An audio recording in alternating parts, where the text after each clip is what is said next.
پھر یوحاوا بھی مکہ واپس نہ گئی، جریدہ بن مسیب بھی نہ گیا۔ بوڑھے لیث نے دونوں کو 3 دن اور 3 راتیں ایک کمرے میں بند رکھا۔ جرید کو اپنے سامنے بٹھا کر اس کی آنکھوں میں آنکھیں ڈال دیں، پھر اسے کچھ پلایا اور کچھ زیر لب بڑبڑانے لگا۔ اس نے یوحاوا کو نیم برہنہ کر کے اس کے ساتھ بٹھا دیا۔ لیث یوحاوا کو جو کہتا رہا وہ کرتی رہی۔ یہ ضروری نہیں کہ میں تم سب کو یہ بھی بتاؤں کہ میں نے جرید کے ذہن اور اس کی سوچوں کو کس طرح اپنے قبضے میں لیا۔ لیث نے کہا، میں اسے ساتھ لایا ہوں، تم اسے خود دیکھ لو۔ لیث بن موشان نے یوحاوا کو اشارہ کیا۔ یوحاوا باہر گئی اور جرید بن مسیب کو اپنے ساتھ لے آئی۔ جرید نے اندر آ کر سب کو باری باری دیکھا۔ وہ یہاں نہیں ہے۔ جرید نے کہا، میں اسے پہچانتا ہوں، وہ ہم میں سے ہے، وہ یہاں نہیں ہے۔ ذرا صبر کرو جرید، بوڑھے لیث نے کہا، ہم تمہیں اس تک پہنچا دیں گے۔ کل جرید، بیٹھ جاؤ۔ جرید یوحاوا کے ساتھ لگ کر بیٹھ گیا اور بازو اس کی کمر میں ڈال کر اسے اپنے قریب کر لیا۔ اگلی صبح جب مدینہ میں لوگ فتح کی خوشیاں منا رہے تھے اور کعب بن اسد کے گھر رسول اکرم صلی اللہ علیہ وسلم اور اسلام کے خلاف بڑی ہی خطرناک سازش تیار ہو چکی تھی، رسول کریم صلی اللہ علیہ وسلم کو یاد دلایا گیا کہ بنو قریظہ نے، جس کا سردار کعب بن اسد تھا، مدینہ کے محاصرے کے دوران اہل قریش اور غطفان کے ساتھ خفیہ معاہدہ کیا تھا، جسے نعیم رضی اللہ تعالیٰ عنہ بن مسعود نے بڑی دانشمندی سے بیکار کر دیا تھا۔ یہ واقعہ بھی 2-4 روز پہلے کا تھا، جس میں رسول اللہ صلی اللہ علیہ وسلم کی پھوپھی حضرت صفیہ رضی اللہ تعالیٰ عنہا نے ایک یہودی مخبر کو قتل کیا تھا۔ یہ مخبر اس چھوٹے سے قلعے میں داخل ہونے کا راستہ دیکھ رہا تھا، جس میں مسلمانوں کی عورتوں اور ان کے بچوں کو رکھا گیا تھا۔ اس یہودی نے ایک عورت کو اپنے مقابلے میں دیکھ کر بڑے رعب اور گھمنڈ سے کہا تھا کہ وہ یہودی ہے اور مخبری کے لیے آیا ہے۔ حضرت صفیہ رضی اللہ تعالیٰ عنہ نے اس کی تلوار کا مقابلہ ڈنڈے سے کیا اور اسے ہلاک کر دیا۔ خدا کی قسم، کسی صحابی نے للکار کر کہا، ان یہودیوں پر اعتبار کرنا اور ان کی بدعہدی پر انہیں بخش دینا ایسا ہی ہے جیسے اپنا خنجر اپنے ہی دل میں اتار لیا جائے۔ عبداللہ بن محمد بن اسما اور نافع حضرت ابن عمر رضی اللہ تعالیٰ عنہ کے حوالے سے روایت کرتے ہیں کہ معرکہ خندق کے خاتمے پر رسول اکرم صلی اللہ علیہ وسلم نے فرمایا، تم میں ہر کوئی نماز عصر بنو قریظہ کے پاس پہنچ کر پڑھے۔ ایک اور حدیث ہے جس کی راوی حضرت انس رضی اللہ تعالیٰ عنہ ہیں۔ انہوں نے کہا تھا، میں اب تک لشکر جبریل کا گرد و غبار بنو غنم میں اڑتے ہوئے دیکھ رہا ہوں۔ یہ اس وقت کی بات ہے جب رسول کریم صلی اللہ علیہ وسلم بنو قریظہ کو بدعہدی اور دھوکہ دہی کی سزا دینے گئے تھے۔ تمام مورخین نے لکھا ہے کہ رسول کریم صلی اللہ علیہ وسلم کے حکم سے مسلمانوں نے چڑھائی کر دی اور بنو قریظہ کی قلعہ بند بستی کو محاصرے میں لے لیا۔ احادیث کے مطابق سعد رضی اللہ تعالیٰ عنہ بن معاذ کو بنو قریظہ کے سرداروں کے پاس اس پیغام کے ساتھ بھیجا گیا کہ وہ اپنی بدعہدی کی سزا خود تجویز کریں۔ سعد رضی اللہ تعالیٰ عنہ بن معاذ زخمی تھے۔ خندق کی لڑائی میں انہیں قبیلہ قریش کے ایک آدمی حبان بن عرفہ کی برچھی لگی تھی۔ لیث بن موشان، یوحاوا اور یہودیوں کے 3-4 سرکردہ آدمی ابھی تک کعب بن اسد کے پاس بیٹھے ہوئے تھے۔ جرید بن مسیب بھی وہیں تھا۔ انہوں نے اپنی سازش کا وقت رات کو مقرر کیا، لیکن ایک یہودی دوڑتا ہوا اندر آیا۔ مسلمان آ رہے ہیں، اس نے گھبراہٹ سے کانپتی ہوئی آواز میں کہا۔ صاف نظر آتا ہے کہ وہ دوست بن کر نہیں آ رہے۔ گرد بتا رہی ہے کہ وہ چڑھائی کر کے آ رہے ہیں۔ گرد دائیں بائیں پھیل رہی ہے، دیکھو، اٹھو اور دیکھو۔ کعب بن اسد دوڑتا ہوا باہر نکلا اور قلعے کے برج میں چلا گیا۔ وہاں سے دوڑتا اترا اور لیث بن موشان کے پاس پہنچا۔ مقدس موشان، کعب بن اسد نے کانپتی ہوئی آواز میں کہا، کیا آپ کا جادو ان برچھیوں اور تلواروں کو توڑ سکتا ہے جو ہمیں قتل کرنے آ رہی ہیں؟ روک سکتا ہوں۔ بوڑھے لیث بن موشان نے کہا، اگر محمد صلی اللہ علیہ وسلم کا جادو زیادہ تیز ہوا تو میں مجبور ہوں گا۔ تم اوپر جا کر کیا دیکھ آئے ہو؟ خدا یہودا کی قسم، کعب بن اسد نے کہا، یہ مخبری نعیم رضی اللہ تعالیٰ عنہ بن مسعود کی ہے۔ مجھے معلوم نہ تھا کہ وہ مسلمان ہو چکا ہے۔ مسلمان محاصرے کی ترتیب میں آ رہے ہیں، ہم نکل نہیں سکیں گے۔ ان دونوں کو نکال دو، لیث بن موشان نے کہا۔ یوحوا، جرید کو ساتھ لے کر پچھلے دروازے سے نکل جاؤ، میں تمہارے پیچھے پیچھے آ رہا ہوں۔ آپ اوپر کیوں نہیں جاتے لیث بن موشان؟ کعب بن اسد نے کہا، آپ کا وہ علم اور وہ جادو کہاں گیا جو تم اس راز کو نہیں سمجھ سکتے؟ بوڑھے لیث نے کہا، موسیٰ نے فرعون کو ایک دن میں ختم نہیں کر دیا تھا۔ یہ عصا جو تم میرے ہاتھ میں دیکھ رہے ہو وہی ہے جو موسیٰ نے دریا میں مارا تھا تو پانی نے انہیں راستہ دے دیا تھا۔ یہ عصا کا کرشمہ تھا کہ فرعون کا لشکر اور وہ خود دریا میں ڈوب کر فنا ہو گیا تھا۔ جس طرح موسیٰ علیہ السلام اپنے قبیلے کو مصر سے نکال لائے تھے، اسی طرح میں تمہیں یہاں سے نکال دوں گا۔ یوحوا اور جرید بن مسیب پچھلے دروازے سے نکل گئے اور لیث بن موشان بھی چل پڑا۔ مسلمان جب بنو قریظہ کی بستی کے قریب آئے تو عورتوں اور بچوں میں ہڑبونگ بپا ہو گئی اور بھگدڑ مچ گئی۔ عورتیں اور بچے اپنے گھروں کو بھاگے جا رہے تھے، کوئی آدمی مقابلے کے لیے باہر نہ آیا۔ جو مسلمان ٹیکریوں کی طرف سے محاصرے کے لیے آگے بڑھ رہے تھے، انہیں 2 آدمی اور ایک عورت نظر آئی، تینوں بھاگے جا رہے تھے۔ آدمی جو بوڑھا تھا اور عورت اپنے ساتھی کو گھسیٹ رہی تھی، وہ پیچھے کو مڑ مڑ کر دیکھتا اور آگے نہیں چلتا تھا۔ وہ لیث بن موشان، جرید اور یوحوا تھے۔ لیث نے جرید کے ذہن پر قبضہ کر کے اسے رسول کریم صلی اللہ علیہ وسلم کے قتل پر آمادہ کر لیا تھا، لیکن اب جرید اس کے لیے مصیبت بن گیا تھا۔ وہ اس عمل کے زیر اثر تھا جسے آج ہپنوٹزم کہا جاتا ہے۔ یوحوا اپنی محبت کی خاطر اسے اپنے ساتھ لے جا رہی تھی۔ اسے یہی ایک خطرہ نظر آ رہا تھا کہ جرید مسلمانوں کے ہاتھوں مارا جائے گا، اور لیث جرید کو اس لیے اپنے ساتھ لے جانے کی کوشش میں تھا کہ اسے کسی اور موقع پر رسول اللہ صلی اللہ علیہ وسلم کے قتل کے لیے استعمال کرے گا، نعوذ باللہ۔ لیکن جرید لیث کے عمل تنویم کے زیر اثر بار بار کہتا تھا، کہاں ہے وہ جو اپنے آپ کو خدا کا نبی کہتا ہے؟ وہ ہم میں سے ہے، وہ میرے ہاتھوں قتل ہوگا، مجھے چھوڑ دو، مجھے مدینہ جانے دو۔ ایک مسلمان نے ٹیکری پر کھڑے ہو کر انہیں للکارا اور رکنے کو کہا۔ لیث اور یوحوا نے پیچھے کو دیکھا اور وہ جرید کو اکیلا چھوڑ کر بھاگ گئے۔ جرید نے تلوار نکال لی۔ کہاں ہے محمد صلی اللہ علیہ وسلم؟ جرید نے تلوار لہرا کر ٹیکری کی طرف آتے ہوئے کہا، وہ ہم میں سے ہے، میں اسے پہچانتا ہوں، میں اسے قتل کروں گا جس نے نبوت کا دعویٰ کیا ہے۔ یوحوا میری ہے۔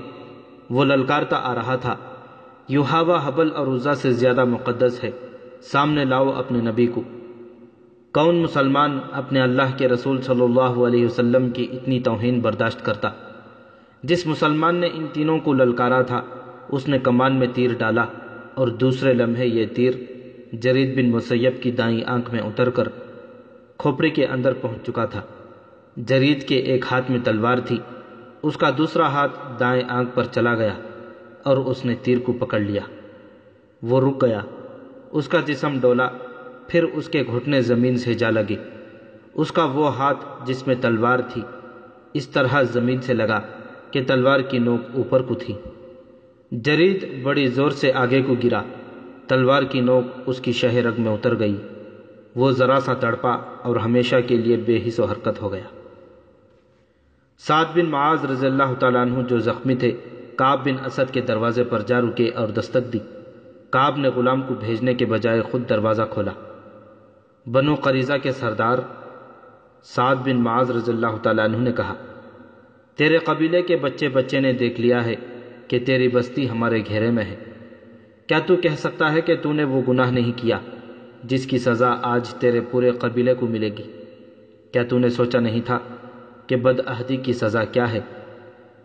مجھے انکار نہیں، کعب بن اسد نے ہارے ہوئے لہجے میں کہا، لیکن میں نے وہ گناہ نہیں کیا جو ابو سفیان مجھ سے کرانا چاہتا تھا۔ اس لیے نہیں کیا کہ تو اسے یرغمال میں اونچے خاندان کے آدمی مانگتا تھا۔ سعد بن معاذ رضی اللہ تعالیٰ عنہ نے کہا، اس سے پہلے تو نے اسے کہا تھا کہ تیرا قبیلہ مدینہ کے ان مکانوں پر شبخون مارے گا جن میں ہماری عورتیں اور ہمارے بچے تھے۔ تو نے ایک مخبر بھی بھیجا تھا۔ بدبخت انسان، تو نہ سوچ سکا کہ مسلمانوں کی صرف ایک عورت بیدار ہوئی تو وہ یہودیوں کی شیطانیت کو صرف ایک ڈنڈے سے کچل دے گی۔ میں جانتا ہوں تمہیں نعیب بن مسعود نے خبر دی ہے کہ میں نے تم سے بدعہدی کی ہے۔ کعب بن اسد نے شکست خوردہ آواز میں کہا، تم یہ جان لو کہ یہ خبر غلط نہیں۔ میں نے جو کچھ کیا وہ اپنے قبیلے کی سلامتی کے لیے کیا تھا۔ اب اپنے قبیلے کے لیے سزا خود ہی مقرر کر دے۔ سعد بن معاذ رضی اللہ تعالیٰ عنہ نے کہا، تو جانتا ہے کہ معاہدہ توڑنے والے قبیلے کو کیا تاوان دینا پڑتا ہے۔ اگر تو خود اپنی سزا کا فیصلہ نہیں کرتا تو بھی تجھے معلوم ہے کہ تیرے قبیلے کا انجام کیا ہوگا۔ کیا تو بنو قینقاع اور بنو نذیر کا انجام بھول گیا ہے؟ مجھے اس زخم کی قسم جو میں نے خندق کی لڑائی میں کھایا ہے، تیرے قبیلے کا انجام اس سے زیادہ برا ہوگا۔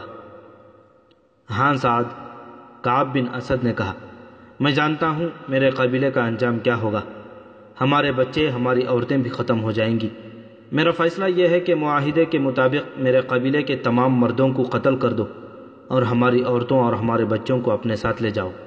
وہ زندہ تو رہیں گے، صرف زندہ نہیں رہیں گے۔ سعد بن معاذ رضی اللہ تعالیٰ عنہ نے کہا، وہ خدا کے سچے نبی صلی اللہ علیہ وسلم کے پیروکار بن کر باعزت زندگی بسر کریں گے۔ اپنے تمام آدمیوں کو باہر نکالو۔ سعد بن معاذ رضی اللہ تعالیٰ عنہ واپس آ گئے۔ یا رسول اللہ صلی اللہ علیہ وسلم، انہوں نے رسول کریم صلی اللہ علیہ وسلم سے کہا، بنو قریظہ نے اپنی سزا خود مقرر کر لی ہے۔ ان میں جو آدمی لڑنے کے قابل ہیں انہیں قتل کر دیا جائے اور عورتوں، بچوں اور بوڑھوں کو اپنی تحویل میں لے لیا جائے۔ سب نے دیکھا کہ بنو قریظہ کے لوگ قلعے سے باہر آ رہے تھے۔ محاصرے میں سے کسی کو بھی بھاگ نکلنے کا موقع نہ ملا۔ مورخوں نے لکھا ہے کہ یہودیوں کی تاریخ فتنہ و فساد اور بدعہدی سے بھری پڑی تھی۔ اسے خدا کی دھتکاری ہوئی قوم کہا گیا تھا۔ ان کے ساتھ جس نے بھی نرمی برتی اسے یہودیوں نے نقصان پہنچایا۔ چنانچہ بنو قریظہ کو بخش دینا بڑی خطرناک حماقت تھی۔ مسلمانوں نے اس قبیلے کے ایسے تمام آدمیوں کو قتل کر دیا جو لڑنے کے قابل تھے، اور بوڑھوں، عورتوں اور بچوں کو اپنی تحویل میں لے لیا۔ دو مورخین نے لکھا ہے کہ رسول کریم صلی اللہ علیہ وسلم نے بنو قریظہ پر فوج کشی کی تو یہودیوں نے بڑا سخت مقابلہ کیا۔ مسلمانوں نے 25 روز بنو قریظہ کو محاصرے میں لیے رکھا۔ آخر یہودیوں نے رسول اکرم صلی اللہ علیہ وسلم کو پیغام بھیجا کہ سعد بن معاذ رضی اللہ تعالیٰ عنہ کو ان کے پاس صلح کی شرائط طے کرنے کے لیے بھیجا جائے۔ چنانچہ سعد بن معاذ رضی اللہ تعالیٰ عنہ گئے اور یہ فیصلہ کر آئے کہ بنو قریظہ کے آدمیوں کو قتل کر دیا جائے اور ان کی عورتوں اور بچوں کو مال غنیمت میں لے لیا جائے۔ جن یہودیوں کو قتل کیا گیا ان کی تعداد 400 تھی۔ زیادہ تر مورخوں نے لکھا ہے کہ بنو قریظہ نے مقابلہ نہیں کیا اور اپنے کیے کی سزا پانے کے لیے قلعے سے نکل آئے۔ مدینہ میں یہودیوں کے قتل عام کے ساتھ یہ ذکر دلچسپی سے خالی نہ ہوگا کہ اس سے پہلے مسلمانوں نے یہودیوں کے دو قبیلوں بنو نذر اور بنو قینقاع کو ایسی ہی بدعہدی اور فتنہ پروازی پر ایسی ہی سزا دی تھی۔ ان قبیلوں کے بچے کچے یہودی شام کو بھاگ گئے تھے۔ شام میں ایرانیوں کی حکومت تھی۔ ایک عیسائی بادشاہ ہرقل نے حملہ کر کے شام پر قبضہ کر لیا۔ یہودیوں نے اس کے ساتھ بھی بدعہدی کی۔ ادھر مدینہ میں مسلمان بنو قریظہ کو قتل کر رہے تھے، ادھر ہرقلیس بنو نذیر اور بنو قینقاع کا قتل عام کر رہا تھا۔ ایک حدیث میں ہے جو حضرت عائشہ رضی اللہ تعالیٰ عنہ کے حوالے سے ہشام بن عروہ نے بیان کی ہے کہ سعد بن معاذ رضی اللہ تعالیٰ عنہ کے فیصلے کو رسول کریم صلی اللہ علیہ وسلم نے قبول فرما لیا اور بنو قریظہ کی یہودیوں کو قتل کر دیا تھا۔ ہشام بن عروہ نے یہ بھی کہا ہے کہ ان کے والد بزرگوار نے انہیں یہ واقعہ سنایا تھا کہ سعد بن معاذ رضی اللہ تعالیٰ عنہ کو سینے میں برچھی لگی تھی۔ جب بنو قریظہ کو سزا دی جا چکی تو رسول اللہ صلی اللہ علیہ وسلم کے حکم سے سعد بن معاذ رضی اللہ تعالیٰ عنہ کے لیے مسجد کے قریب ایک خیمہ لگا کر اس میں انہیں رکھا گیا تاکہ ان کے زخم کی دیکھ بھال آسانی سے ہوتی رہے۔ سعد بن معاذ رضی اللہ تعالیٰ عنہ اس خیمے میں لیٹ گئے، لیکن اٹھ بیٹھے اور انہوں نے خدا سے دعا مانگی کہ ان کی ایک ہی خواہش ہے کہ ہر اس قوم کے خلاف لڑے جو اللہ کے رسول صلی اللہ علیہ وسلم کو سچا نبی نہیں سمجھتی، مگر لڑائی ختم ہو چکی تھی۔ انہوں نے خدا سے التجا کی کہ مسلمانوں کو کوئی اور لڑائی لڑنی ہے تو مجھے اس میں شریک ہونے کے لیے زندگی عطا فرما۔ اگر یہ سلسلہ ختم ہو گیا ہے تو میرے زخم کو کھول دے کہ میں تیری راہ میں جان دے دوں۔ سعد بن معاذ رضی اللہ تعالیٰ عنہ کی یہ دعا 3-4 آدمیوں نے سنی تھی، لیکن انہوں نے اسے اہمیت نہیں دی تھی۔ صبح کسی نے دیکھا کہ سعد بن معاذ رضی اللہ تعالیٰ عنہ کے خیمے سے خون بہہ بہہ کر باہر آ رہا تھا۔ خیمے میں جا کر دیکھا سعد بن معاذ رضی اللہ تعالیٰ عنہ شہید ہو چکے تھے۔ انہوں نے خدا سے شہادت مانگی تھی، خدا نے ان کی دعا قبول کر لی، ان کے سینے کا زخم کھل گیا تھا۔ بنو قریظہ کی تباہی کی خبر مکہ پہنچی تو سب سے زیادہ خوشی ابو سفیان کو ہوئی۔ خدا کی قسم، بنو قریظہ کو اس بدعہدی کی سزا ملی ہے جو اس کے سردار کعب بن اسد نے ہمارے ساتھ کی تھی۔ ابو سفیان نے کہا، اگر اس کا قبیلہ مدینہ پر شبخون مارتا رہتا تو فتح ہماری ہوتی اور ہم بنو قریظہ کو موت کے بجائے مال غنیمت دیتے۔ کیوں خالد، کیا بنو قریظہ کا انجام بہت برا نہیں ہوا؟ خالد نے ابو سفیان کی طرف ایسی نگاہوں سے دیکھا جیسے اسے اس کی بات اچھی نہ لگی ہو۔ کیا تم بنو قریظہ کے اس انجام سے خوش نہیں ہو خالد؟ ابو سفیان نے پوچھا۔ مدینہ سے پسپائی کا دکھ اتنا زیادہ ہے کہ بڑی سے بڑی خوشی بھی میرا یہ دکھ ہلکا نہیں کر سکتی۔ خالد نے کہا، بدعہد کی دوستی دشمنی سے زیادہ خطرناک ہوتی ہے۔ کیا تم مجھے بتا سکتے ہو کہ یہودیوں نے کس کے ساتھ وفا کی ہے؟ اپنی بیٹیوں کو یہودیت کے تحفظ اور فروغ کے لیے دوسری قوموں کے آدمیوں کی عیاشی کا ذریعہ بنانے والی قوم پر بھروسہ نہیں کیا جا سکتا۔ ہمیں مسلمانوں نے نہیں، طوفانی آندھی نے محاصرہ اٹھانے پر مجبور کیا تھا۔ ابو سفیان نے کہا، ہمارے پاس خوراک نہیں رہی تھی، تم لڑنا نہیں چاہتے تھے، خالد نے کہا اور اٹھ کر چلا گیا۔ خالد اب خاموش رہنے لگا تھا۔ اسے کوئی زبردستی بلاتا تو وہ جھنجھلا اٹھتا۔ اس کے قبیلے کا سردار ابو سفیان اس سے گھبرانے لگا تھا۔ خالد اسے بزدل کہتا تھا۔ خالد نے اپنے آپ سے عہد کر رکھا تھا کہ وہ مسلمانوں کو شکست دے گا، لیکن اسے جب میدان جنگ میں مسلمانوں کی جنگی چالیں اور ان کا جذبہ یاد آتا تھا تو وہ دل ہی دل میں رسول اکرم صلی اللہ علیہ وسلم کو خراج تحسین پیش کرتا تھا۔ ایسا عسکری جذبہ اور ایسی عسکری فہم و فراست قریش میں ناپید تھی۔ یہ فہم و فراست خالد میں تھی، لیکن اپنے قبیلے سے اسے تعاون نہیں ملتا تھا۔ آج جب وہ مدینے کی طرف اکیلا جا رہا تھا تو اسے معرکہ خندق سے پسپائی یاد آ رہی تھی۔ اسے غصہ بھی آ رہا تھا اور وہ شرمسار بھی ہو رہا تھا۔ اسے یاد آ رہا تھا کہ اس نے 1 سال کس طرح گزارا تھا۔ وہ مدینہ پر ایک اور حملہ کرنا چاہتا تھا، لیکن اہل قریش مدینہ کا نام سن کر دبک جاتے تھے۔ آخر اسے اطلاع ملی کہ مسلمان مکے پر حملہ کرنے آ رہے ہیں۔ اسے یہ خبر ابو سفیان نے سنائی تھی۔ مسلمان مکے پر حملہ کرنے صرف اس لیے آ رہے ہیں کہ ہم نے ثابت کر دیا ہے کہ قبیلہ قریش محمد صلی اللہ علیہ وسلم سے ڈرتا ہے۔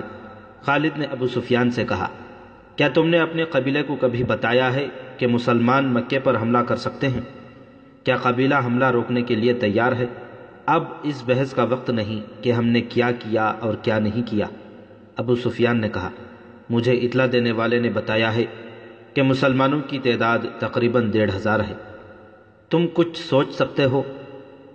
میں سوچ چکا ہوں، خالد نے کہا، مجھے 300 سوار دے دو، میں مسلمانوں کو راستے میں روک لوں گا۔ میں کرۂ الغیم کی پہاڑیوں میں گھات لگاؤں گا، وہ اسی درے سے گزر کر آئیں گے، میں انہیں ان پہاڑیوں میں بکھیر کر ماروں گا۔ تم جتنے سوار چاہو لے لو، ابو سفیان نے کہا، اور فوراً روانہ ہو جاؤ، ایسا نہ ہو کہ وہ درے سے گزر جائیں۔ خالد کو آج یاد آ رہا تھا کہ اس خبر نے اس کے جسم میں نئی روح پھونک دی تھی۔ اس نے اسی روز 300 سوار تیار کر لیے تھے۔ مسلمانوں کی تعداد 1,400 تھی، ان میں زیادہ تر نفری پیادہ تھی۔ خالد خوش تھا کہ اپنے سواروں کی قیادت اس کے ہاتھ میں ہے۔ اب ابو سفیان اس کے سر پر سوار نہیں تھا، سب فیصلے اسے خود کرنے تھے۔ وہ مسلمانوں کو فیصلہ کن شکست دینے کے لیے روانہ ہو گیا۔ خالد کچھ دیر آرام کر کے اور گھوڑے کو پانی پلا کر چل پڑا تھا۔ اس نے گھوڑے کو تھکنے نہیں دیا تھا۔ مکہ سے گھوڑا آرام آرام سے چلتا آیا تھا۔ خالد بڑی مضبوط شخصیت کا آدمی تھا۔ اس کے ذہن میں خواہشیں کم اور ارادے زیادہ ہوا کرتے تھے۔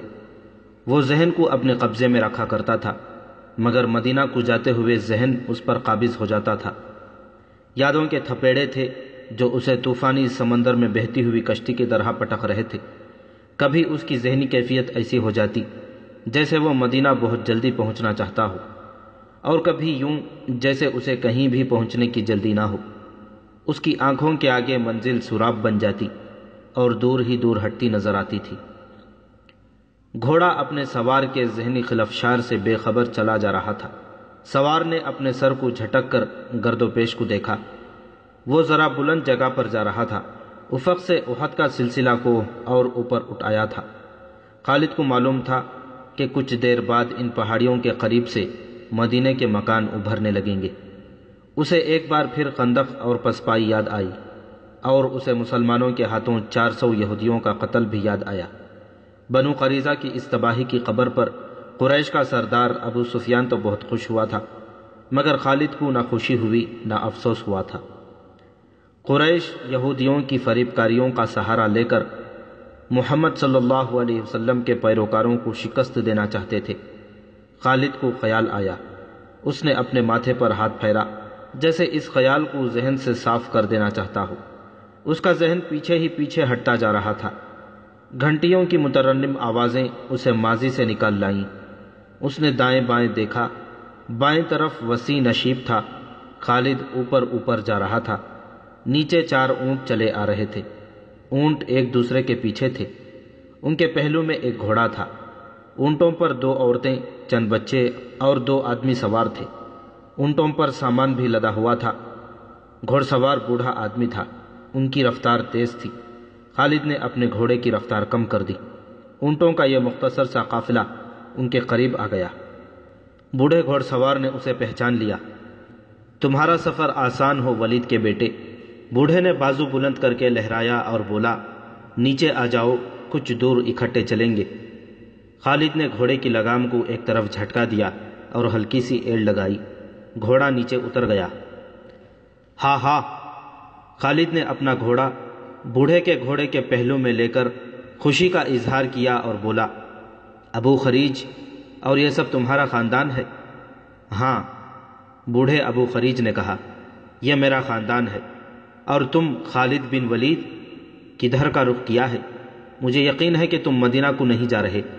مدینہ میں تمہارا کیا کام؟ یہ قبیلہ غطفان کا ایک خاندان تھا جو نقل مکانی کر کے کہیں جا رہا تھا۔ ابو خریج نے خود ہی کہہ دیا تھا کہ خالد مدینہ کو نہیں جا رہا، تو خالد نے اسے بتانا مناسب بھی نہ سمجھا۔ اہل قریش کیا سوچ رہے ہیں؟ ابو خریج نے کہا، کیا یہ صحیح نہیں کہ محمد صلی اللہ علیہ وسلم کو لوگ نبی مانتے ہی چلے جا رہے ہیں؟ کیا ایسا نہیں ہوگا کہ ایک روز مدینہ والے مکے پر چڑھ دوڑیں گے اور ابو سفیان ان کے آگے ہتھیار ڈال دے گا؟ جو سردار اپنی شکست کا انتقام لینا ضروری نہیں سمجھتا، وہ ہتھیار ڈالنے کو بھی برا نہیں سمجھے گا۔ خالد نے کہا، کیا تمہیں یاد نہیں کہ ہم سب مل کر مدینے پر حملہ کرنے گئے تھے تو مدینہ والوں نے اپنے ارد گرد خندق کھود لی تھی؟ خالد نے کہا، ہم خندق پھلانگ سکتے تھے۔ میں خندق پھلانگ گیا تھا، اکرمہ بھی خندق کے پار چلا گیا تھا، مگر ہمارا لشکر جس میں تمہارے قبیلے کے جنگجو بھی تھے، دور کھڑا تماشا دیکھتا رہا تھا۔ مدینہ سے پسپا ہونے والا سب سے پہلا آدمی ہمارا سردار ابو سفیان تھا۔ میرے بازوؤں میں طاقت نہیں رہی ابن ولید۔ ابو خریج نے اپنا ایک ہاتھ جو ضعیفی میں کانپ رہا تھا خالد کے آگے کر کے کہا، میرا جسم ذرا سا بھی ساتھ دیتا تو میں بھی اس معرکے میں اپنے قبیلے کے ساتھ ہوتا۔ اس روز میرے آنسو نکل آئے تھے جس روز میرا قبیلہ مدینہ سے پسپا ہو کر لوٹا تھا۔ اگر کعب بن اسد دھوکہ نہ دیتا اور مدینہ پر 3-4 بار شبخون مار دیتا تو فتح یقیناً تمہاری ہوتی۔ خالد جھنجلا اٹھا۔ اس نے ابو خریج کو قہر کی نظروں سے دیکھا اور چپ رہا۔ کیا تم نے سنا تھا کہ یوحا و یہودن نے تمہارے قبیلے کے ایک آدمی جرید بن مسیب کو محمد صلی اللہ علیہ وسلم کے قتل کے لیے تیار کر لیا تھا؟ ابو خریج نے پوچھا۔ ہاں، خالد نے کہا، سنا تھا، اور مجھے یہ کہتے ہوئے شرم آتی ہے کہ جرید بن مسیب میرے قبیلے کا آدمی تھا۔ کہاں ہے وہ؟ 1 سال سے زیادہ عرصہ گزر گیا ہے، اس کا پتہ نہیں چلا۔ میں نے سنا تھا کہ یوحوا یہودن اسے اپنے ساتھ یہودی جادوگر لیس بن موشان کے پاس لے گئی تھی، اور اس نے جرید کو محمد صلی اللہ علیہ وسلم کے قتل کے لیے تیار کیا تھا، مگر مسلمانوں کی تلواروں کے سامنے لیس بن موشان کا جادو جواب دے گیا۔ جرید بن مسیب مسلمانوں کے ہاتھوں قتل ہو گیا۔ بنو قریظہ میں سے زندہ بھاگ جانے والے صرف 2 تھے، لیس بن موشان اور یوحوا۔ اب صرف ایک زندہ ہے۔ ابو خریج نے کہا، لیس بن موشان؟ صرف لیس بن موشان زندہ ہے، اور جرید اور یوحوا وہ بدروہیں بن گئے تھے۔ ابو خریج نے کہا، میں تمہیں ان کی کہانی سنا سکتا ہوں۔ تم نے یوحوا کو دیکھا تھا، وہ مکے کی ہی رہنے والی تھی۔ اگر تم کہو گے کہ اسے دیکھ کر تمہارے دل میں ہلچل نہیں ہوتی تھی اور تم اپنے اندر حرارت سی محسوس نہیں کرتے تھے، تو خالد، میں کہوں گا کہ تم جھوٹ بول رہے ہو۔ کیا تمہیں کسی نے نہیں بتایا تھا کہ مدینہ پر حملے کے لیے غطفان اہل قریش سے کیوں جا ملا تھا، اور دوسرے قبیلوں کے سرداروں نے کیوں ابو سفیان کو اپنا سردار تسلیم کر لیا تھا؟ یہ یوحوا اور اس جیسی 4 یہودیوں کا جادو چلا تھا۔ گھوڑے اور اونٹ چلے جا رہے تھے۔ اونٹوں کی گردنوں سے لٹکتی ہوئی گھنٹیاں بوڑھے ابو خریج کے بولنے کے انداز میں جل ترنگ کا ترنم پیدا کر رہی تھیں۔ خالد انہماک سے سن رہا تھا۔ جرید بن مسیب یوحوا کے عشق کا اسیر ہو گیا تھا۔ ابو خریج کہہ رہا تھا، تم نہیں جانتے ابن ولید، یوحوا کے دل میں اپنے مذہب کے سوا کسی آدمی کی محبت نہیں تھی۔ وہ جرید کو اپنے طلسم میں گرفتار کر کے اپنے ساتھ لے گئی تھی۔ میں لیس بن موشان کو جانتا ہوں۔ جوانی میں ہماری دوستی تھی۔ جادوگری اور شعبدہ بازی اس کے باپ کا فن تھا۔ باپ نے یہ فن اسے ورثے میں دے دیا تھا۔ تم میری بات سن رہے ہو ولید کے بیٹے، یا اکتا رہے ہو؟ اب میں باتوں کے سوا کچھ بھی نہیں کر سکتا۔ خالد ہنس پڑا اور بولا، سن رہا ہوں ابو خریج، غور سے سن رہا ہوں۔ یہ تو تمہیں معلوم ہوگا کہ جب ہمارے لشکر کو مسلمانوں کی خندق اور آندھی نے مدینہ کا محاصرہ اٹھا کر پسپائی پر مجبور کر دیا، تو محمد صلی اللہ علیہ وسلم نے بنو قریظہ کی بستی کو گھیر لیا تھا۔ ابو خریج نے کہا، لیس بن موشان اور یوحوا جرید بن مسیب کو وہیں چھوڑ کر نکل بھاگے۔ ہاں ہاں ابو خریج، خالد نے کہا، مجھے معلوم ہے کہ مسلمانوں نے بنو قریظہ کے تمام مردوں کو قتل کر دیا اور عورتوں اور بچوں کو اپنے ساتھ لے گئے تھے۔ میں جانتا ہوں تم میری باتوں سے اکتا گئے ہو۔ ابو خریج نے ہنستے ہوئے کہا، تم میری پوری بات نہیں سن رہے، مجھے یہ بات وہاں سے سناؤ جہاں سے میں نے پہلے نہیں سنی۔ خالد نے کہا، میں وہاں تک جانتا ہوں کہ جرید بن مسیب اسی پاگل پن کی حالت میں مارا گیا تھا جو اس بوڑھے یہودی شعبدہ باز نے اس پر طاری کیا تھا، اور وہ خود یوحوا کو ساتھ لے کر وہاں سے نکل بھاگا تھا۔ پھر یوں ہوا، ابو خریج نے کہا، احد کی پہاڑیوں کے اندر جو بستیاں آباد ہیں، وہاں کے رہنے والوں نے ایک رات کسی عورت کی چیخیں سنی۔ 3-4 دلیر قسم کے آدمی گھوڑوں پر سوار ہو کر تلواریں اور برچھیاں اٹھائے سرپٹ دوڑے، لیکن انہیں وہاں کوئی عورت نظر نہ آئی، اور چیخیں بھی خاموش ہو گئیں۔ وہ ادھر ادھر گھوم پھر کر واپس آ گئے۔ یہ چیخیں صحرائی لومڑیوں یا کسی بھیڑیے کی بھی ہو سکتی تھیں، خالد نے کہا۔ بھیڑیے اور عورت کی چیخ میں بہت فرق ہے، ابو جریج نے کہا۔ لوگ اسے کسی مظلوم عورت کی چیخیں سمجھتے تھے۔ وہ یہ سمجھ کر چپ ہو گئے کہ کسی عورت کو ڈاکو لے جا رہے ہوں گے، یا وہ کسی ظالم خاوند کی بیوی ہوگی اور وہ سفر میں ہوں گے۔ لیکن اگلی رات یہی چیخیں ایک اور بستی کے قریب سنائی دیں۔ وہاں کے چند آدمی بھی ان چیخوں کے تعاقب میں گئے، لیکن انہیں کچھ نظر نہ آیا۔ اس کے بعد دوسری تیسری رات کچھ دیر کے لیے یہ نسوانی چیخیں سنائی دیتی اور رات کی خاموشی میں تحلیل ہو جاتی۔ پھر ان پہاڑیوں کے اندر رہنے والے لوگوں نے بتایا کہ اب چیخوں کے ساتھ عورت کی پکار بھی سنائی دیتی ہے، جرید جرید کہاں ہو، آ جاؤ آ جاؤ۔ وہاں کے لوگ جرید نام کے کسی آدمی کو نہیں جانتے تھے۔ ان کے بزرگوں نے کہا کہ یہ کسی مرے ہوئے آدمی کی بدروح ہے جو عورت کے روپ میں چیخ چلا رہی ہے۔ ابو جریج کے بولنے کے انداز میں ایسا تاثر تھا جو ہر کسی کو متاثر کر دیا کرتا تھا، لیکن خالد کے چہرے پر کوئی تاثر نہ تھا۔ جسے پتہ چلتا کہ وہ قبیلہ غطفان کے اس بوڑھے کی باتوں سے متاثر ہو رہا ہے۔ لوگوں نے اس راستے سے گزرنا چھوڑ دیا جہاں یہ آوازیں عموماً سنائی دیا کرتی تھیں۔ ابو جریج نے کہا، ایک روز یوں ہوا کہ دو گھوڑ سوار جو بڑے لمبے سفر پر تھے ایک بستی میں گھوڑے سرپٹ دوڑاتے پہنچے۔ گھوڑوں کا پسینہ یوں پھوٹ رہا تھا جیسے وہ پانی میں سے گزر کر آئے ہوں۔ ہانپتے کانپتے سواروں پر خوف طاری تھا۔ انہوں نے بتایا کہ وہ ایک وادی میں سے گزر رہے تھے کہ انہیں کسی عورت کی پکار سنائی دی، جرید ٹھہر جاؤ، جرید ٹھہر جاؤ، میں آ رہی ہوں۔ ان گھوڑ سواروں نے ادھر دیکھا جدھر سے آواز آ رہی تھی۔ ایک پہاڑی کی چوٹی پر ایک عورت کھڑی ان گھوڑ سواروں کو پکار رہی تھی۔ وہ تھی تو دور لیکن جوان لگتی تھی۔ وہ پہاڑی سے اترنے لگی تو دونوں گھوڑ سواروں نے ڈر کر ایڑ لگا دی۔ سامنے والی چٹان گھومتی تھی۔ گھوڑ سوار اس کے مطابق وادی کے اندر گھوم گئے۔ انہیں 3-4 مزید موڑ مڑنے پڑے۔ گھبراہٹ میں وہ راستے سے بھٹک گئے تھے۔ وہ ایک اور موڑ مڑے تو ان کے سامنے 30-40 قدم دور ایک جوان عورت کھڑی تھی جس کے بال بکھرے ہوئے تھے اور وہ نیم برہنہ تھی۔ اس کا چہرہ لاش کی مانند سفید تھا۔ گھوڑ سواروں نے گھوڑے روک لیے۔ عورت نے دونوں بازو ان کی طرف پھیلا کر اور آگے کو دوڑتے ہوئے کہا، میں تم دونوں کے انتظار میں بہت دنوں سے کھڑی ہوں۔ دونوں گھوڑ سواروں نے وہیں سے گھوڑے موڑے اور ایڑ لگا دی۔ بوڑھا ابو جریج بولتے بولتے خاموش ہو گیا۔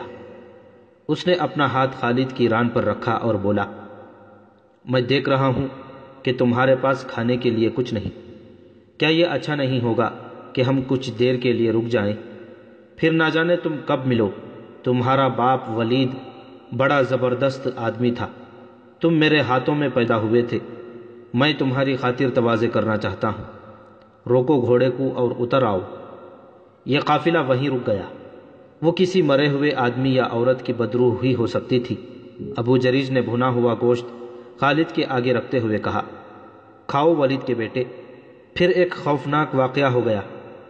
ایک بستی میں ایک اجنبی اس حالت میں آ گرا کہ اس کے چہرے پر لمبی لمبی خراشیں تھیں جن میں خون بہہ رہا تھا۔ اس کے کپڑے پھٹے ہوئے تھے اور جسم پر بھی خراشیں تھیں۔ وہ گرتے ہی بے ہوش ہو گیا۔ لوگوں نے اس کے زخم دھوئے اور اس کے منہ میں پانی ڈالا۔ وہ جب ہوش میں آیا تو اس نے بتایا کہ وہ 2 چٹانوں کے درمیان سے گزر رہا تھا کہ ایک چٹان کے اوپر سے ایک عورت چیختی چلاتی اتنی تیزی سے اتری جتنی تیزی سے کوئی عورت نہیں اتر سکتی۔ یہ آدمی اس طرح رک گیا جیسے دہشت زدگی نے اس کے جسم کی قوت سلب کر لی ہو۔ وہ عورت اتنی تیزی سے آ رہی تھی کہ رک نہ سکی۔ وہ اس آدمی کے ساتھ ٹکرائی اور چیخ نما آواز میں بولی، تم آ گئے جرید، میں جانتی تھی تم زندہ ہو، آؤ چلیں۔ اس شخص نے اسے بتایا کہ وہ جرید نہیں، لیکن وہ عورت اسے بازو سے پکڑ کر گھسیٹتی رہی اور کہتی رہی، تم جرید ہو، تم جرید ہو۔ اس شخص نے اس سے آزاد ہونے کی کوشش میں اسے دھکا دیا۔ وہ گر پڑی اور اٹھ کھڑی ہوئی۔ یہ آدمی اسے کوئی پاگل عورت سمجھ کر وہیں کھڑا رہا۔ وہ اس طرح اس کی طرف آئی کہ اس کے دانت بھیڑیوں کی طرح باہر نکلے ہوئے تھے اور اس نے ہاتھ اس طرح آگے کر رکھے تھے کہ اس کی انگلیاں درندوں کے پنجوں کی طرح ٹیڑھی ہو گئی تھی۔ یہ آدمی ڈر کر الٹے قدم پیچھے ہٹا اور ایک پتھر سے ٹھوکر کھا کر پیٹھ کے بل گرا۔ یہ عورت اس طرح اس پر گری اور پنجے اس کے چہرے پر گاڑ دیے جیسے بھیڑیا اپنے شکار کو پنجوں میں دبوچ لیتا ہے۔ اس نے اس آدمی کا چہرہ نوچ ڈالا۔ اس نے اس عورت کو دھکا دے کر پرے کیا اور اس کے نیچے سے نکل آیا، لیکن اس عورت نے اپنے ناخون اس شخص کے پہلوؤں میں اتار دیے اور اس کے کپڑے بھی پھاڑ ڈالے اور کھال بھی بری طرح زخمی کر دی۔ اس زخمی نے بتایا کہ اس عورت کی آنکھوں اور منہ سے شعلے سے نکلتے ہوئے محسوس ہوتے تھے۔ وہ اسے انسانوں کے روپ میں آیا ہوا کوئی درندہ سمجھا۔ اس آدمی کے پاس خنجر تھا، لیکن اس کے ہوش ایسے گم ہوئے کہ وہ خنجر نکالنا بھول گیا۔ اتفاق سے اس آدمی کے ہاتھ میں اس عورت کے بال آ گئے۔ اس نے بالوں کو مٹھی میں لے کر زور سے جھٹکا دیا۔ وہ عورت چٹان پر گری۔ یہ آدمی بھاگ اٹھا۔ اسے اپنے پیچھے اس عورت کی چیخیں سنائی دیتی رہیں۔ اسے بالکل یاد نہیں تھا کہ وہ اس بستی تک کس طرح پہنچا ہے۔ وہ ان خراشوں کی وجہ سے بے ہوش نہیں ہوا تھا۔ اس پر دہشت سوار تھی۔ پھر دو مسافروں نے بتایا کہ انہوں نے راستے میں ایک آدمی کی لاش پڑی دیکھی ہے جسے کسی درندے نے چیر پھاڑ کر ہلاک کیا ہو۔ انہوں نے بتایا کہ اس کے کپڑے پھٹے ہوئے تھے اور تمام جسم پر خراشیں تھیں۔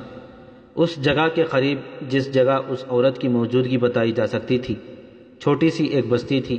وہاں کے لوگوں نے نقل مکانی کا ارادہ کر لیا، لیکن یہودی جادوگر لیس بن موشان پہنچ گیا۔ اسے کسی طرح پتہ چل گیا تھا کہ ایک عورت اس علاقے میں جرید جرید پکارتی اور چیختی چلاتی رہتی ہے، اور جو آدمی اس کے ساتھ آ جائے اسے چیر پھاڑ دیتی ہے۔ ابو جریج نے خالد کو باقی کہانی یوں سنائی۔ اسے بدروحوں کے علم کے ساتھ گہری دلچسپی تھی اور وہ لیس بن موشان کو بھی جانتا تھا۔ جب اسے پتہ چلا کہ یہ یہودی جادوگر وہاں پہنچ گیا ہے تو وہ بھی گھوڑے پر سوار ہوا اور وہاں جا پہنچا۔ 2-3 بستیوں میں پوچھتا اور وہ اس بستی میں جا پہنچا جہاں لیس بن موشان آ کر ٹھہرا تھا۔ ابو جریج، بوڑھے لیس بن موشان نے اٹھ کر بازو پھیلاتے ہوئے کہا، تم یہاں کیسے آ گئے؟ میں یہ سن کر آیا ہوں کہ تم اس بدروح پر قابو پانے کے لیے آئے ہو۔ ابو جریج نے اس سے بغلگیر ہوتے ہوئے کہا، کیا میں نے ٹھیک سنا ہے کہ اس بدروح نے یا وہ جو کچھ بھی ہے 2-3 آدمیوں کو چیر پھاڑ ڈالا ہے؟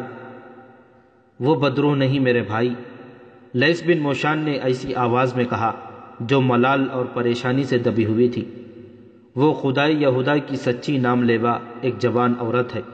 اس نے اپنی جوانی، اپنا حسن اور اپنی زندگی یہودیت کے نام پر وقف کر رکھی تھی۔ اس کا نام یوحوا ہے۔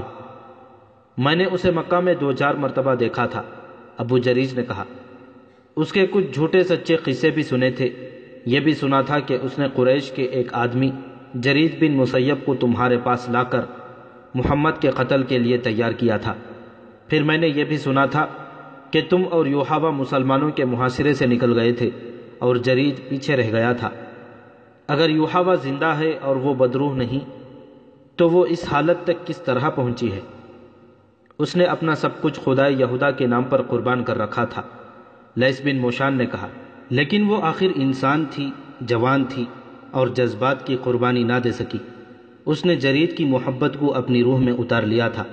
جرید پر جتنا اثر میرے خاص عمل کا تھا اتنا ہی یوحوا کی والہانہ محبت کا تھا۔ میں سمجھ گیا، ابو جریج نے کہا۔ اسے جرید بن مسیب کی موت نے پاگل کر دیا ہے۔ کیا تمہارا عمل اور تمہارا جادو اس عورت پر نہیں چل سکتا تھا؟ لیس بن موشان نے لمبی آہ بھری اور بے نور آنکھوں سے ابو جریج کو ٹکٹکی باندھ کر دیکھا اور کچھ دیر چپ رہنے کے بعد کہا، میرا عمل اس پر کیا اثر کرتا؟ وہ مجھے بھی چیرنے پھاڑنے کو مجھ پر ٹوٹ پڑی تھی۔ میرا عمل اس صورت میں کام کرتا کہ میں اس کی آنکھوں میں آنکھیں ڈال سکتا اور میرا ہاتھ تھوڑی سی دیر کے لیے اس کے ماتھے پر رہتا۔ جہاں تک میں اس علم کو جانتا ہوں، ابو جریج نے کہا، وہ پہلے ہی پاگل ہو چکی ہے اور تمہیں اپنا دشمن سمجھنے لگی ہے، اور اسے میرے خلاف دشمنی یہ تھی کہ میں جرید بن مسیب کو مسلمانوں کے رحم و کرم پر چھوڑ آیا تھا۔ لیس بن موشان نے کہا، میں اسے اپنے ساتھ لا سکتا تھا، لیکن وہ اس حد تک میرے طلسماتی عمل کے زیر اثر آ چکا تھا کہ ہم اسے زبردستی لاتے کہ شاید مجھے یا یوحوا کو قتل کر دیتا۔ میں نے اس کے ذہن میں درندگی کا ایسا تاثر پیدا کر دیا تھا کہ وہ قتل و غارت کے سوا کچھ سوچ ہی نہیں سکتا تھا۔ اگر میں ایک درخت کی طرف اشارہ کر کے کہتا کہ یہ ہے محمد صلی اللہ علیہ وسلم تو وہ تلوار اس درخت کے تنے میں اتار دیتا۔ مجھے یہ توقع بھی تھی کہ یہ پیچھے رہ گیا تو ہو سکتا ہے محمد صلی اللہ علیہ وسلم تک پہنچ جائے اور اسے قتل کر دے، لیکن وہ خود قتل ہو گیا۔ کیا تم اب یوحوا پر قابو پا سکو گے؟ ابو جریج نے پوچھا۔ مجھے امید ہے کہ میں اسے اپنے اثر میں لے آؤں گا، لیس بن موشان نے جواب دیا۔ کیا تم مجھے اس کام میں شریک کر سکو گے؟ ابو جریج نے پوچھا اور کہا، میں کچھ جاننا چاہتا ہوں، کچھ سیکھنا چاہتا ہوں۔ اگر بڑھاپا تمہیں چلنے دے تو چلے چلو، لیس بن موشان نے کہا۔ میں تھوڑی دیر تک روانہ ہونے والا ہوں، یہاں کے کچھ آدمی میرے ساتھ چلنے کو تیار ہو گئے ہیں۔ اور پھر خالد بن ولید، بوڑھے ابو جریج نے اپنے پاس بیٹھے ہوئے خالد کے کندھے پر ہاتھ رکھ کر جذباتی آواز میں کہا۔ ہم دونوں بوڑھے اونٹوں پر سوار اس پہاڑی علاقے میں پہنچے جہاں کے متعلق بتایا گیا تھا کہ ایک عورت کو دیکھا گیا ہے۔ ہم تنگ سی ایک وادی میں داخل ہو گئے۔ ہمارے پیچھے 10-12 گھوڑ سوار اور 3-4 شتر سوار تھے۔ وادی میں داخل ہوئے تو ان سب نے کمانوں میں تیر ڈال لیے۔ وادی آگے جا کر کھل گئی۔ ہم دائیں کو گھومے تو ہمیں کئی گدھ نظر آئے جو کسی مردار کو کھا رہے تھے۔ ایک صحرائی لومڑی گدھوں میں سے دوڑتی ہوئی نکلی۔ میں نے دیکھا کہ اس کے منہ میں ایک انسانی بازو تھا۔ ہم آگے گئے، 2 اور لومڑیاں بھاگیں اور گدھ اڑ گئے۔ وہاں انسانی ہڈیاں بکھری ہوئی تھیں، سر الگ پڑا تھا، اس کے لمبے بال ادھر ادھر بکھرے ہوئے تھے، کچھ کھوپڑی کے ساتھ تھے، آدھے چہرے پر ابھی کھال موجود تھی۔ وہ یوحاوا تھی۔ لیس بن موشان کچھ دیر اس کی بکھری ہوئی ہڈیوں کو اور ادھ کھائے چہرے کو دیکھتا رہا۔ اس کی آنکھوں سے آنسو بہہ کر اس کی دودھ جیسی سفید داڑھی میں جذب ہو گئے۔ ہم وہاں سے آ گئے۔ لیس بن موشان اور یوحاوا نے جرید بن مسیب کو محمد صلی اللہ علیہ وسلم کے قتل کے لیے تیار کیا تھا۔ خالد نے ایسے لہجے میں کہا جس میں طنز کی ہلکی سی جھلک بھی تھی، جرید بن مسیب مسلمانوں کے ہاتھوں قتل ہوا اور یوحاوا کا انجام تم نے اپنی آنکھوں دیکھا ہے۔ کیا تم سمجھے نہیں ہو ابو جریج؟ ہاں ہاں، بوڑھے ابو جریج نے جواب دیا۔ لیس بن موشان کے جادو سے محمد صلی اللہ علیہ وسلم کا جادو زیادہ تیز اور طاقتور ہے۔ لوگ ٹھیک کہتے ہیں کہ محمد کے ہاتھ میں جادو ہے۔ اس جادو کا ہی کرشمہ ہے کہ اس کے مذہب کو لوگ مانتے ہی چلے جا رہے ہیں۔ جرید کو قتل ہونا ہی تھا۔ میرے بزرگ دوست، خالد نے کہا، اس بدروح کے قصے مدینہ میں بھی پہنچے ہوں گے، لیکن وہاں کوئی نہیں ڈرا ہوگا۔ محمد صلی اللہ علیہ وسلم کے پیروکاروں نے تسلیم ہی نہیں کیا ہوگا کہ یہ جن، بھوت یا بدروح ہے۔ محمد صلی اللہ علیہ وسلم کے پیروکاروں کو ڈرنے کی کیا ضرورت ہے؟ ابو جریج نے کہا، محمد کے جادو نے مدینہ کے گرد حصار کھینچا ہوا ہے، محمد کو قتل نہیں کیا جا سکتا۔ وہ احد کی لڑائی میں زخمی ہوا اور زندہ رہا۔ تمہارا اور ہمارا اتنا زیادہ لشکر مدینہ کی اینٹ سے اینٹ بجانے گیا تو ایسی آندھی آئی کہ ہمارا لشکر تتر بتر ہو کر بھاگا۔ میدان جنگ میں محمد کے سامنے جو بھی گیا اس کا دماغ جواب دے گیا۔ کیا تم جانتے ہو محمد کے قتل کی ایک اور کوشش ناکام ہو چکی ہے؟ سنا تھا، خالد نے کہا، پوری بات کا علم نہیں۔ یہ خیبر کا واقعہ ہے، ابو جریج نے کہا۔ مسلمانوں نے خیبر کے یہودیوں پر چڑھائی کی تو یہودی ایک دن بھی مقابلے میں جم نہ سکے۔ فریب کار قوم میدان میں نہیں لڑ سکتی، خالد نے کہا۔ یہودی پیٹھ پر وار کیا کرتے ہیں، اور وہ انہوں نے خیبر میں کیا، ابو جریج نے کہا۔ یہودیوں نے مقابلہ تو کیا تھا، لیکن ان پر محمد صلی اللہ علیہ وسلم کا خوف پہلے ہی طاری ہو گیا تھا۔ میں نے سنا تھا کہ جب مسلمان خیبر کے مقام پر پہنچے تو یہودی مقابلے کے لیے نکل آئے۔ ان میں سے بعض محمد صلی اللہ علیہ وسلم کو پہچانتے تھے۔ کسی نے بلند آواز سے کہا، محمد بھی آیا ہے۔ پھر کسی اور نے چلا کر کہا، محمد بھی آیا ہے۔ یہودی لڑے تو صحیح، لیکن ان پر محمد کا خوف ایسا سوار ہوا کہ انہوں نے ہتھیار ڈال دیے۔ ابو جریج نے خالد کو خیبر کی معرکے کی رویداد سنا کر ایک یہودن کا قصہ سنایا۔ فتح خیبر کے بعد رسول اللہ صلی اللہ علیہ وسلم نے وہاں چند دن قیام کیا اور بنی عدی کے بھائی انصاری کو خیبر کا امیر مقرر کیا۔ اسی موقع پر جب فتح خیبر کے بعد مال غنیمت تقسیم ہو رہا تھا، رسول اللہ صلی اللہ علیہ وسلم نے فرمایا تھا، اگر مجھے اپنی آنے والی امت کی مفلسی کا اندیشہ نہ ہوتا تو میں ہر وہ ملک جو فتح ہوتا فاتح مجاہدین میں تقسیم کر دیتا، لیکن میں ہر مفتوحہ ملک کو اپنے آنے والی امت کے لیے ورثے میں چھوڑ جاؤں گا۔ یہودیوں نے شکست کھائی تو انہوں نے رسول کریم صلی اللہ علیہ وسلم سے وفاداری کا اظہار شروع کر دیا اور ایسے مظاہرے کیے جن سے پتہ چلتا تھا کہ مسلمانوں کی محبت سے یہودیوں کے دل لبریز ہیں۔ انہی دنوں جب رسول کریم صلی اللہ علیہ وسلم خیبر میں ہی تھے، ایک یہودن نے آپ صلی اللہ علیہ وسلم کو اپنے ہاں کھانے پر مدعو کیا۔ اس نے عقیدت مندی کا اظہار ایسے جذباتی طریقے سے کیا کہ رسول خدا صلی اللہ علیہ وسلم نے اسے مایوس کرنا مناسب نہ سمجھا۔ آپ صلی اللہ علیہ وسلم اس کے گھر چلے گئے۔ آپ صلی اللہ علیہ وسلم کے ساتھ بشر بن البارہ تھے۔ یہوداً زینب بنت الحارث نے، جو سلام بن شیکم کی بیوی تھی، رسول خدا صلی اللہ علیہ وسلم کے راستے میں آنکھیں بچھائیں اور آپ صلی اللہ علیہ وسلم کو کھانا پیش کیا۔ اس نے سالم دمبا بھنا ہوا تھا۔ اس نے رسول اللہ صلی اللہ علیہ وسلم سے پوچھا کہ آپ کو دمبے کا کون سا حصہ پسند ہے؟ آپ صلی اللہ علیہ وسلم نے دستی پسند فرمائی۔ یہوداً دمبے کی دستی کاٹ لائی اور رسول خدا صلی اللہ علیہ وسلم اور بشر رضی اللہ تعالیٰ عنہ بن البارہ کے آگے رکھ دی۔ بشر رضی اللہ تعالیٰ عنہ بن البارہ نے ایک بوٹی کاٹ کر منہ میں ڈال لی۔ رسول اکرم صلی اللہ علیہ وسلم نے بوٹی منہ میں ڈالی مگر اگل دی۔ مت کھانا بشر، آپ صلی اللہ علیہ وسلم نے فرمایا، اس گوشت میں زہر ملا ہوا ہے۔ بشر رضی اللہ تعالیٰ عنہ بن البارہ بوٹی چبا رہے تھے۔ انہوں نے اگل تو دی لیکن زہر لعاب دہن کے ساتھ حلق میں اتر چکا تھا۔ اے یہودن، رسول خدا صلی اللہ علیہ وسلم نے فرمایا، کیا میں غلط کہہ رہا ہوں کہ تو نے اس گوشت میں زہر ملایا ہے؟ یہودن انکار نہیں کر سکتی تھی، اس کے جرم کا ثبوت سامنے آ گیا تھا۔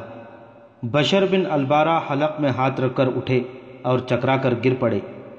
زہر اتنا تیز تھا کہ اس نے بشر رضی اللہ تعالیٰ عنہ کو پھر اٹھنے نہ دیا۔ وہ زہر کے اثر سے تڑپے اور فوت ہو گئے۔ اے محمد صلی اللہ علیہ وسلم، یہودن نے بڑی دلیری سے اعتراف کیا، خدائے یہودا کی قسم، یہ میرا فرض تھا جو میں نے ادا کیا۔ رسول اللہ صلی اللہ علیہ وسلم اس یہودن اور اس کے خاوند کے قتل کا حکم فرمایا، اور خیبر کے یہودیوں کے ساتھ آپ صلی اللہ علیہ وسلم نے جو مشفقانہ رویہ اختیار کیا تھا وہ ان کی ذہنیت کے مطابق بدل ڈالا۔ ابن اسحاق لکھتے ہیں، مروان بن عثمان نے مجھے بتایا تھا کہ رسول خدا صلی اللہ علیہ وسلم آخری مرض میں مبتلا تھے۔ آپ صلی اللہ علیہ وسلم نے وفات سے 2-3 روز پہلے بشر بن البارہ رضی اللہ تعالی عنہا کو، جب وہ آپ صلی اللہ علیہ وسلم کے پاس بیٹھی تھیں، فرمایا تھا، بشر، میں آج بھی اپنے جسم میں اس زہر کا اثر محسوس کر رہا ہوں جو اس یہودن نے گوشت میں ملایا تھا۔ میں نے گوشت چبایا نہیں، اگل دیا تھا، مگر زہر کا اثر آج تک موجود ہے۔ اس میں شک و شبہ کی گنجائش نہیں کہ رسول اللہ صلی اللہ علیہ وسلم کی آخری بیماری کا باعث یہی زہر تھا۔